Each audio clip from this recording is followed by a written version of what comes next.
This is one of those shots that changed a lot from where it started in the storyboards. It went from a pretty straightforward action beat to something more intentional and character driven. So the original plan was simple. Raw stands up after getting hit, grabs a sword and an axe from fallen soldiers, and prepares to strike back. It worked well on paper, but in context, it felt wrong. The weapons were small, didn't match his presence, and it made him feel less powerful in the shot. And when we were discussing this, someone brought up, yeah, his original axe. Where did that go? His axe is way more iconic than these tiny little weapons. And this axe gave him a godlike scale. So that shifted the whole direction of the shot. At the same time, we're trying to figure out Brynhild's attack. Originally, she hits him. There's an effects burst for impact, and then we move on. But it didn't sell the weight. It didn't sell the damage. Like, it didn't look like she actually did anything to him. It needed more weight. Something to indicate that she actually did hurt him. So we pitched that a large part of her spear breaks off and stays in his chest. So all of a sudden, the shot that we had some issues on, not knowing how Ra was going to position himself, how he was going to stand and hold his axe, now he has some action. Now he's going to be able to take that shard out from his chest and then look at Brynhild. And all of a sudden, this thing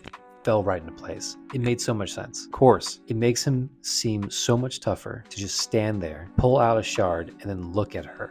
Like, he's not even in an attack or defensive position. He's just holding his axe down. Up until that point, we had tried him kind of leaning over and then coming up, striking a pose, but I fell off and he looked tiny in frame. And then we tried scaling him up so he's bigger, but that didn't work either. So then we were trying to figure out his scale with his pose, but nothing worked until this. So I've simplified the shot. I reduced the movement of the camera. We slowed that down. I made sure that he wasn't bent over as much. He's only lifting his body up a little bit. He takes a beat to pull the shard out and he looks at her. It's that oh shit moment. Bryn kind of comes up and so now it's about setting up. She is up against something that she hasn't been up against before and she knows it. It gave him presence again and it gave her action a real consequence. This shot ended up way stronger than where it started, but it took a few failed attempts to get there. But that's pretty normal. Some shots just fight until the very end.